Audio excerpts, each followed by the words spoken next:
Hello guys, before we go into this, please, if you haven't subscribed to our channel, click on that subscribe button and don't forget to turn on that notification bell for more content like this. In a small Nigerian village surrounded by ancient forests and rivers, there lived a man named Obinna and his beautiful young wife, Chioma. Known for her kindness and gentle spirit, Chioma was adored by everyone. Obinna, however, was a man whose charm masked a dark and possessive nature. Over time, his jealousy and cruelty turned their once idyllic marriage into a nightmare. Chioma endured his abuses in silence, clinging to hope. But one fateful night, Obinna's anger went too far, ending her life in a fit of rage. In a remote Nigerian village, nestled between towering forests and winding rivers, there lived a man named Obinna. He was a striking figure in his early 30s, known for his strength and cunning. Many admired him, but few knew the darkness that lurked within. His wife, Chioma, was his complete opposite. At just 25, she was gentle, warm-hearted, and beautiful, her laughter a melody that filled the village air with joy. She was the light of the village, known for her kindness and grace, but also for her silence. From the outside, Obinna and Chioma's marriage appeared flawless. People thought of them as blessed, an ideal couple. But beneath this facade, Obinna was a man consumed by jealousy and control. Over time, his love for Chioma transformed into something possessive and cruel. He restricted her movements, forbade her from seeing her friends, and watched her every step. His love, twisted and toxic, poisoned their home, turning it from a place of warmth to a cage. Chioma bore her suffering in silence, hiding the bruises and swallowing her pain. She feared Obinna's anger, yet also the shame that would come if she revealed her misery.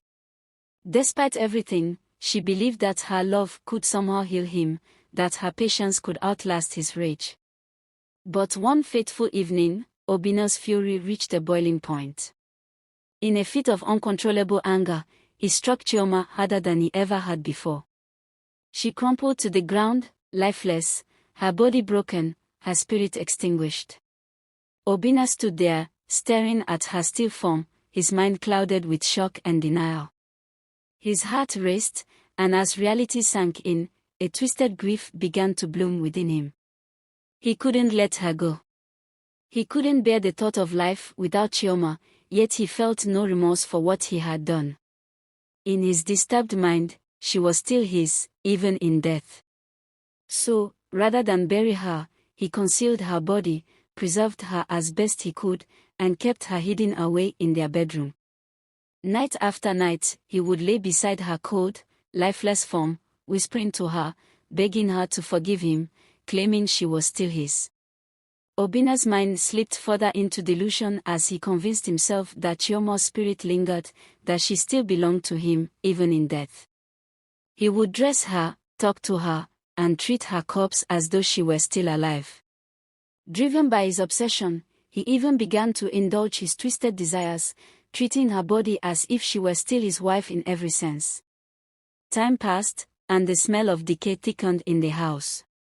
Yet Obinna was beyond reason, beyond shame, clinging to Chioma's remains as if they could somehow bring her back. His acts grew darker, more desperate, his madness deepening as he held onto the corpse, whispering promises and apologies into the empty air. However, Chioma's spirit could not find rest. Bound by his relentless grip, her soul was trapped between worlds, unable to move on. She lingered in the shadows, watching him with a growing anger that matched the pain he had caused her in life. Her gentle heart had broken, her spirit tormented, and the sweetness that had defined her had transformed into something far darker. One cold night, as Obinna lay beside her corpse, he was jolted awake by a faint, icy whisper. It was Chioma's voice, soft but filled with a bitter edge that sent a shiver down his spine. "Obinna," the voice hissed, "why do you keep me here? Why won't you let me rest?" Obinna looked around, his heart pounding, but he saw nothing. He shook his head, convincing himself it was only his imagination. But the voice came again, stronger this time, filled with a fury that he had never heard before.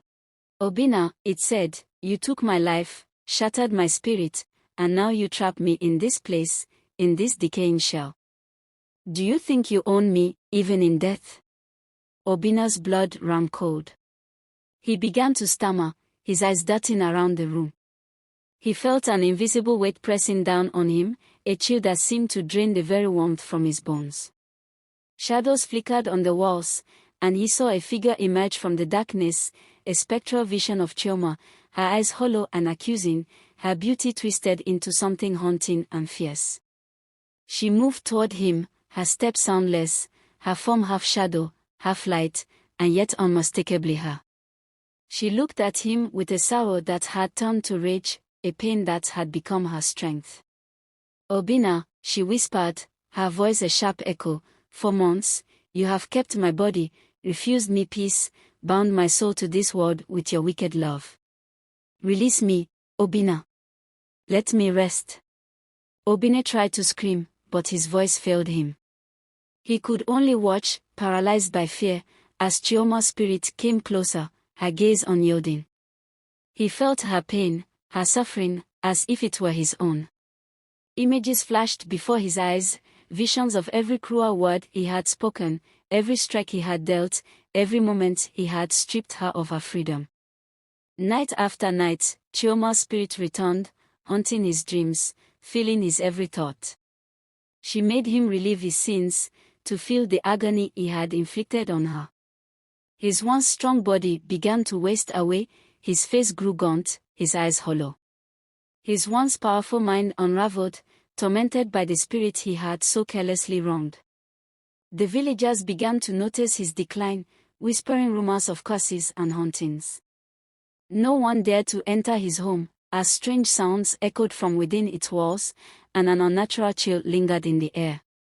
Obinna, now only a shell of his former self, finally stumbled to the village elders, begging them for help, pleading with them to free him from the torment. But it was too late.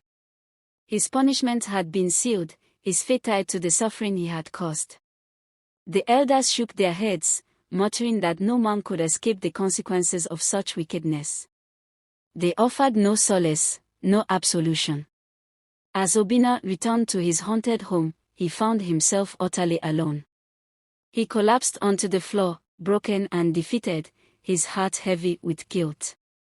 The night stretched on, each one a reminder of his cruelty, each one an endless cycle of terror as Chioma's spirit returned, relentless in her quest for justice.